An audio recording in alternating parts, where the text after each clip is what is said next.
Greetings, adventure travelers and fellow keepers of the lake. How are you all doing? Welcome. This is a new format of videos that I will call the Keeper's Draft. And the Keeper's Draft is just me sitting down with you, no script, nothing, no agenda, I would say. Just us, you and me, bonding, talking about our hobby, about this whole YouTube thing, about whatever. So yeah, I've watched Guy's video, I watched the Dungeon Crafts video, and I asked myself, wow, if YouTube can just screw you like that. I think like the biggest horror of any creator is just to know that all the things you have done so far are just gonna be invisible to the world. They are not gonna be rediscovered by anyone. I don't think YouTube actually does that. I don't think engineers at YouTube actually do that when they say we're not going to promote your channel anymore. I just think they mean our algorithm figured out it's not something that people want to watch right now and it's not going to promote it. I don't think they have a lot of say in that. I might be wrong. I don't think they are that granular in their micromanagement of channels, but it's scary. Like, for real, like, why am I doing all of this? I'm in my first year of content creation, and I don't want that to disappear. I don't want that to be something that YouTube can decide to not show to anyone.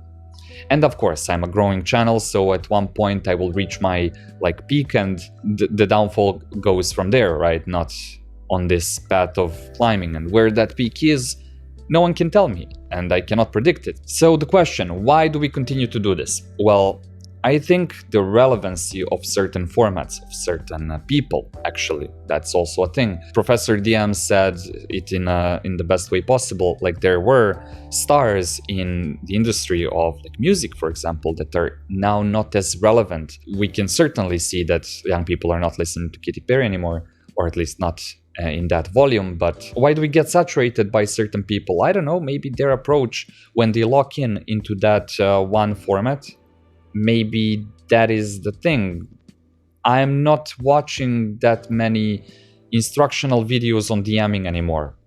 Paradoxically, I'm creating those, but my videos are kind of out there, a bit different. I'm not going over how to make combat more fun or anything like that. I'm always trying to have a never before thought of view about the things. Of course, I have generic videos from time to time when I don't have the brain juice is flowing.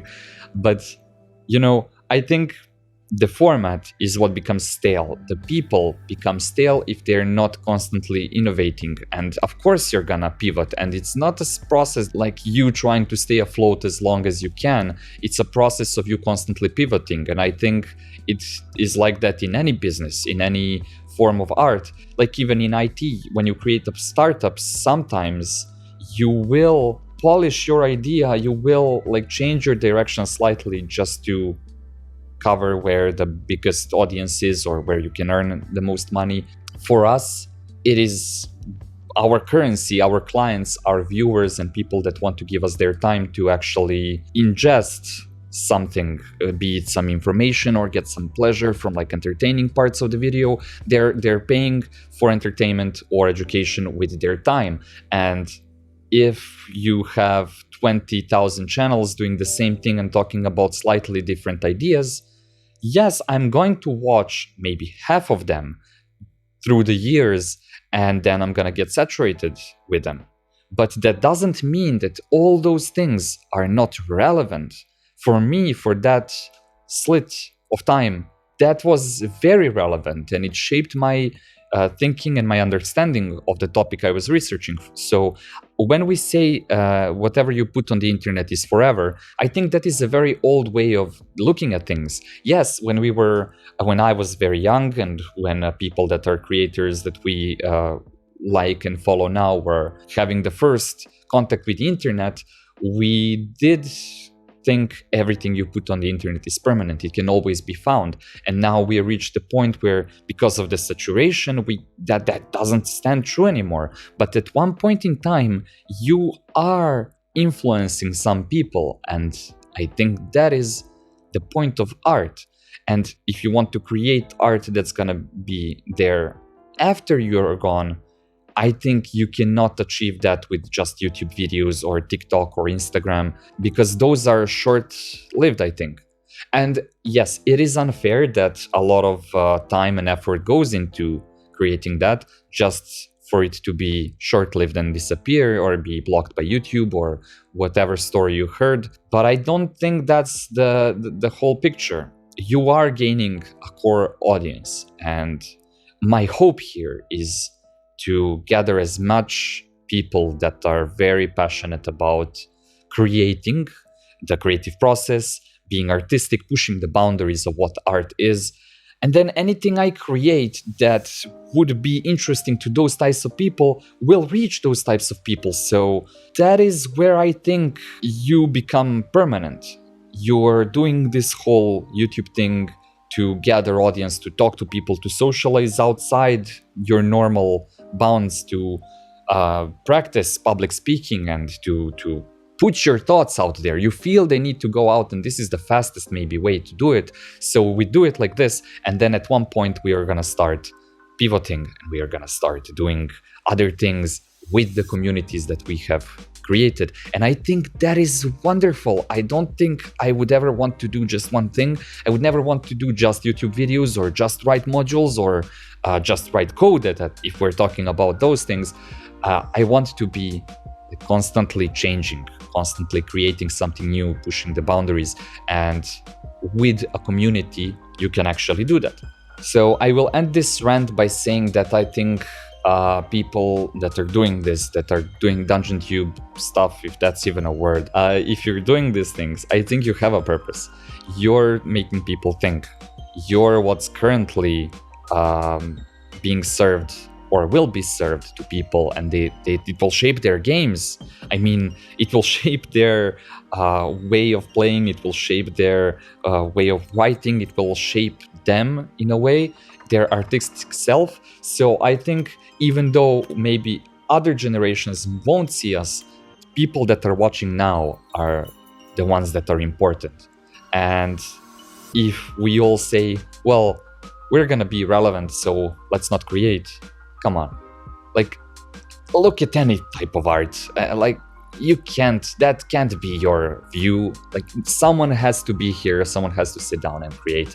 So yeah, I just wanted to get that off my chest and tell you what I have in mind for the channel and what are some things that are coming, what am I working on, why are my videos being a bit strange lately. And yeah, channel membership is now a thing. So turns out I have reached the first little blue line for monetization. So apparently I can now have super thanks, which is like you can donate under like things where I am. I guess I have no idea how it works, to be honest.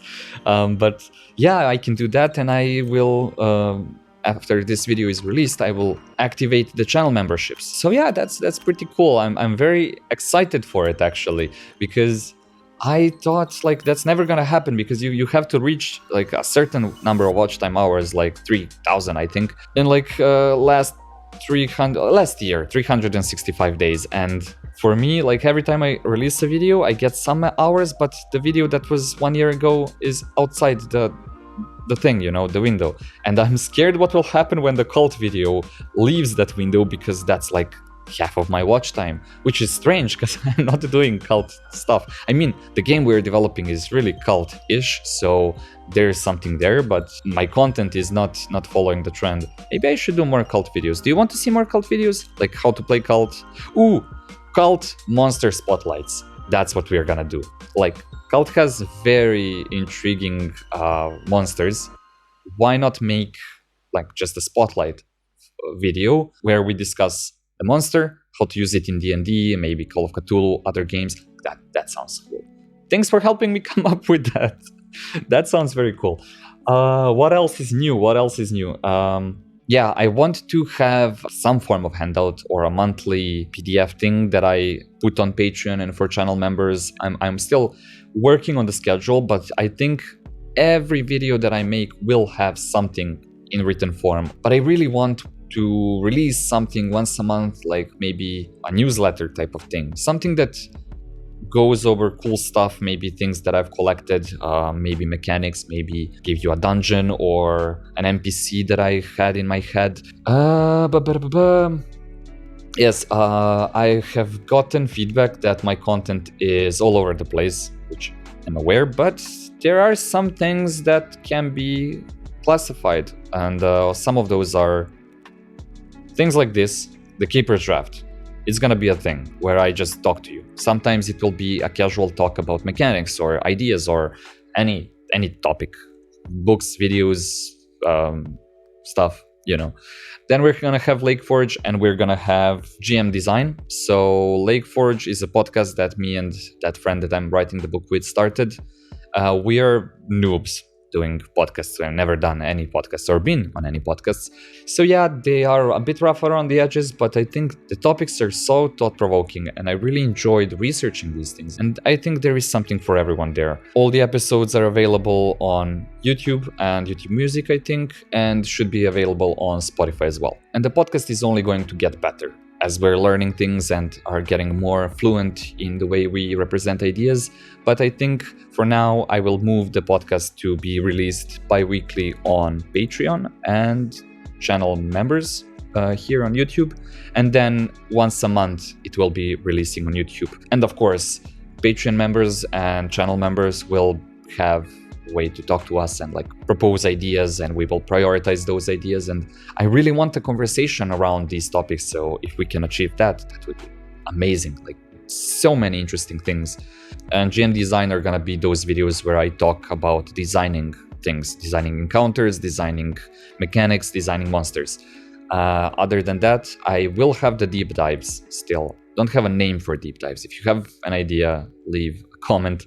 So the deep dives were like the Visions video, the Mind's Eye video. I am researching why our mind has a way of cartoonifying what we see when we read and when we play. So that's something that I'm working on. And I would say that is a deep dive. That is something that is a rabbit hole I'm exploring. That will be a category of its own. Those videos like the one I did about improvising a one-shot, where it's edited in a lot of different places and that wacky style. Still not sure what I'm doing with that. I wanted to try out my like editing skills and cinematography and like whatever.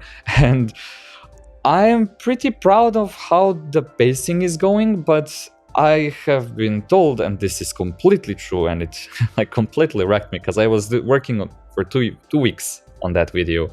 That video is talking about something that's for beginners in a very advanced and vague way. So like, who is that video for then? It's an entertaining video. It was very fun to make, but you know that's not enough. Let's say those are my cutting edge things that I'm trying, that those are the experiments, those are the outliers, potential booms. I'm trying to place some boundaries and create like some order to this complete chaos that this channel is. Oh yeah, I almost forgot. I'm gonna be on a live stream on the 15th of January. It's gonna be on Eclectic Goat channel, and we're gonna talk about Crown and Skull predominantly. I'm gonna like showcase the game as like one of the gems that I really like, talk about it a bit, but it's gonna be more question oriented, like about Crown and Skull, my channel, or gaming in general. So I'm terrified of it. I have never done anything like it, and I'm not really used to talking to the camera. I mean, I know how that sounds, but it's different. It took a long time to get used to talking to this little thing, but like live, whew, it's like answering questions, no editing, that's gonna be crazy. But yeah, come, I want to meet some of the people that are watching my stuff. It'll be fun. It will be fun for sure. A new experience. If I like it, I will start live streaming. Why not? I don't know. We will see what comes out of it. I'm a very flexible person. I plan everything into the tiniest details. But when we're talking about this channel, I have no idea what's coming tomorrow. Says the guy after explaining for like 20 minutes everything that he's gonna be doing. I mean, it is fun. It is fun. It is something completely different that I've ever done or experienced. And I really have to say thank you. Like from the depths of my heart, thank you. Like to you, to my Patreons, to everyone watching. Of course, my Patreons hold special place in my heart. But like, to everyone watching, thank you very much. And I mean, yes, I get some good comments, I get some bad comments, but overall, it's such a small percentage of people that actually comment that I am not sure if things that I'm making are actually helping people. And I really hope that it is entertaining to someone. I really hope that out of everything that I've talked about so far, there is audience for that. And I still don't feel like my ability to pass on information is on the level I would like it to be. Like, my English is all right, I guess, but the way of forming the idea and like giving it to someone, it's a whole other thing. So yeah, I really hope you're getting something out of it, and I am really, really, really thankful for everyone who is watching. So I hope to see you in other videos. I hope to see you on the live stream as well. And yeah, until then, I bid you... I'm waiting for you to say it. Yeah, you say it. Farewell, keepers.